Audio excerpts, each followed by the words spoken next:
अस्सलामुअलैकुम दोस्तों, क्या हाल चाल है आपके? ठीक ठाक है। टेक्निकल बंदे पे आपका मेज़बान मोहम्मद आसिफ अफजल हाजिर है। दोस्तों, आज मैं आपको बताऊंगा कि आप किस तरह से अपनी मल्टीपल फोटो से यहाँ पे एल्बम क्रिएट कर सकते हैं जो आपके कंप्यूटर में स्टोर है। उनको आप इस्तेमाल करते हुए पावर पॉइंट के अंदर कोई पिक्चर गैलरी या इमेज एल्बम या फोटो एल्बम जो है वो आप क्रिएट कर सकते हैं।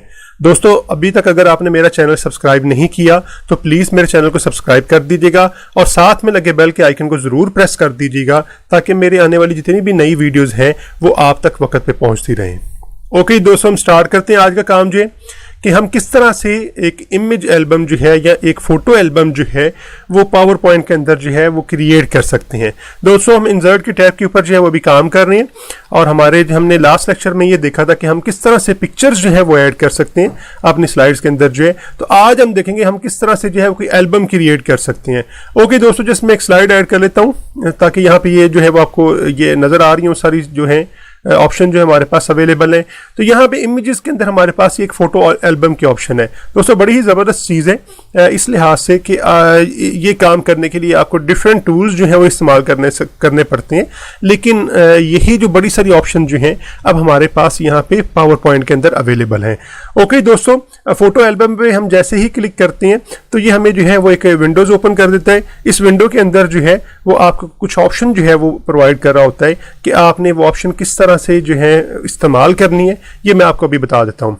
देखें दोस्तों, यहाँ पे जो सबसे पहले ये है कि आपने जो पिक्चर्स यहाँ पे ऐड करनी है इस एल्बम के अंदर जो है वो आपने सेलेक्ट करनी है अपनी फाइल से या अपनी डिस्क से। जो है हम जैसे ही यहाँ पे क्लिक करेंगे तो हमारे पास जो है हमारी पिक्चर का फोल्डर जो है वो ओपन हो जाएगा। यहाँ से फर्ज कर ले मैं मल्टीपल इमेज जो है वो सिलेक्ट करना चाह रहा हूँ, कंट्रोल प्रेस करते हुए मैं मल्टीपल इमेजेस जो है वो सिलेक्ट कर लेता हूँ, वरना आपको जो है वो बार बार एक एक इमेज जो है वो इंसर्ट करनी पड़ेगी। ठीक है जी, तो आप कंट्रोल प्रेस करके या आप यहाँ पे जो है यहाँ पे ये स्लाइड इस तरह से करते हुए ड्रैग करते हुए ना स्लाइड जो है तो आप ये मल्टीपल इमेजेस जो है वो सिलेक्ट कर सकते हैं। तो ये मल्टीपल इमेजेस सेलेक्ट करने के बाद आप जैसे ही इंसर्ट करेंगे तो वो यहाँ पे ये इमेजेस आपको जो है वो शो करवा देगा। तो दोस्तों, अगर आपने जो है फर्ज कर लें कोई इमेज जो है यहाँ से एक्स्ट्रा आ गई हुई है तो आपने उसे जो है वो ख़त्म करना है, तो आप उस इमेज को यहाँ पे क्लिक करते हुए जो है वो रिमूव कर दें तो वो रिमूव हो जाएगी। या किसी इमेज को जो है वो आपने फर्ज कर लें ऊपर लेके जाना है यानी पहले लेके आना है तो आप यहाँ से उसे ऊपर लेके जा सकते हैं। किसी इमेज को आपने जो है फर्ज कर लें बाद में लेके आना है तो उसे आप सेलेक्ट करके जो है बाद में लेके आ सकते हैं। जैसे देखें, इसको मैंने सेलेक्ट कर लिया और इसको मैंने डाउन प्रेस कर दिया तो ये नीचे आ जाएगी इमेज जो है। तो इस तरह से आप अपनी इमेजेस की जो है ना वो डायरेक्शन सेट कर सकते हैं। तो ये इमेजेस की डायरेक्शन सेट करने के बाद जो है आप इसमें से अगर कोई टेक्स्ट जो है वो इसमें ऐड करना है। दोस्तों, यहाँ पे कुछ और ऑप्शंस भी हैं कि आपने अगर इमेजेस को जो है कुछ थोड़ी बहुत इनकी सेटिंग करनी है, थोड़ी बहुत जो है, बाकी जो डिटेल में सेटिंग है ना वो मैं आपको इंशाल्लाह अपने किसी नेक्स्ट लेक्चर के अंदर डिटेल से समझाऊंगा कि आप किस तरह से इमेजेस के ऊपर जो है ना वो एडिटिंग कर सकते हैं। तो थोड़ी सी एडिटिंग की ऑप्शन जो है वो यहाँ पे हमारे पास अवेलेबल है कि आप अगर इनको रोटेट करना चाह रहे हैं, जिस तरह फर्ज कर लें ये हम यहाँ पे इस तरह से फर्ज कर लें रखना चाह रहे हैं, इसकी ब्राइटनेस कम ज़्यादा करना चाह रहे हैं।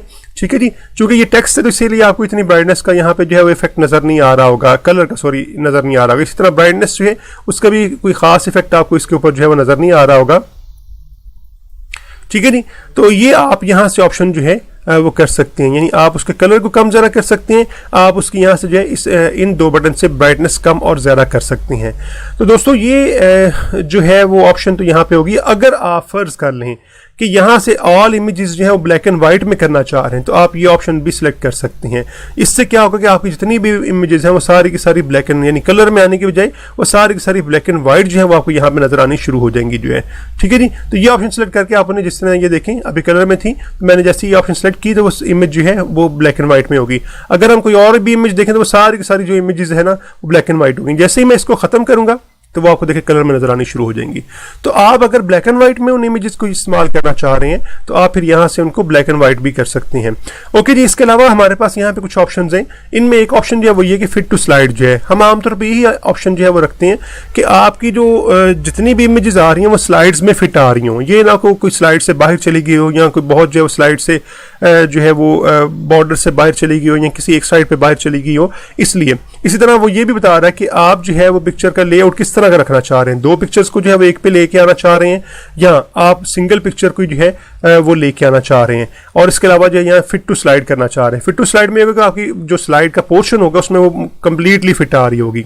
और वन सिंगल में ये कि आपके वो एक बॉक्स के अंदर जो है वो आपको नजर आ रही है, जिस तरह यहाँ पे उस आपको साथ साथ वो लेआउट जो है वो बता रहा है। तो इस तरह से आप इसको जो है 4 पिक्चर मसला अगर आप करते हैं तो इस तरह से आपके पास हेडिंग के साथ जो है वो ऐड हो जाएंगी।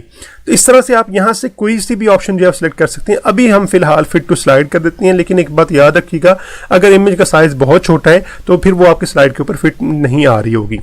ओके जी दोस्तों, आखिरी जो ऑप्शन है यहाँ पे वो ये है कि आप कोई थीम जो है वो भी लगा सकते हैं। थीम के ऊपर अभी हमने डिटेल से बात करनी है। फिलहाल अभी हम यहाँ से कोई एक थीम जो है सिलेक्ट कर लेते हैं। ओके जी, थीम हम यहाँ से कोई एक सिलेक्ट कर लेते हैं। यहाँ पे हमारे पास जो है थीम्स काफ़ी सारी अवेलेबल हैं, कुछ सिंपल भी थीम है, कुछ हमारे पास जो हैं वो ज़रा अच्छे से भी होंगे। लेकिन चले हमको एक थीम जो है वो सिलेक्ट करके ज़रा देख लेते हैं कि किस तरह का ये थीम जो है वो आपको फिर यहाँ पे शो हो जाएगा। जैसे मैं इसे क्रिएट करूँगा दोस्तों जो है, तो ये देखें ये थीम है जिसकी मैं अभी बात कर रहा था। अगर आप कोई थीम सेलेक्ट नहीं करते तो आपको सिंपल वो वाइट जो है वो स्क्रीन के ऊपर ही आपको वो नज़र आ रहे होंगे। अब देखिए ये आपकी इमेज जो है वो उसने पूरी सेट कर दी हुई है, पूरी स्लाइड के ऊपर ये भी सेट कर दी हुई है, ये भी सेट कर दी हुई है, लेकिन ये इसका साइज ज़रा छोटा था तो इसलिए साइडों पे आपको जो है वो थीम नज़र आ रहा है और बाकी आपको इमेज जो है वो नज़र आ रही होगी। इसी तरह उसने ये भी सेट कर दी हुई है और ये भी हमारे पास जो है डिफरेंट जो इमेजेस हैं जो है उसने सेट कर दी हुई है। तो इस लिहाज से देखें आप जो है वो एक सिंगल क्लिक के अंदर बड़े ही ज़बरदस्त तरीके से जो है वो अपनी इमेजेस का पूरा थीम जो है वो क्रिएट कर सकते हैं। तो दोस्तों ये बड़ी ही ज़बरदस्त ऑप्शन है पावर पॉइंट के अंदर जो है, आप इसको क्रिएट करते हुए यूज़ करते हुए जो है अपने पूरे का पूरा एल्बम जो है वो विद इन जो है सम क्लिक्स जो है वो आप क्रिएट कर सकते हैं। तो उम्मीद है आपको आज की वीडियो पसंद आई होगी। तो दोस्तों इसको वीडियो को ज़रूर लाइक कर दीजिएगा और अभी तक अगर आपने मेरा चैनल सब्सक्राइब नहीं किया तो मेरे चैनल को भी सब्सक्राइब कर दीजिएगा ताकि मेरी आने वाली नई जितनी भी वीडियोज़ हैं वो आप तक वक्त पे पहुंचती रहें। बहुत शुक्रिया जी, मिलते हैं ब्रेक के बाद।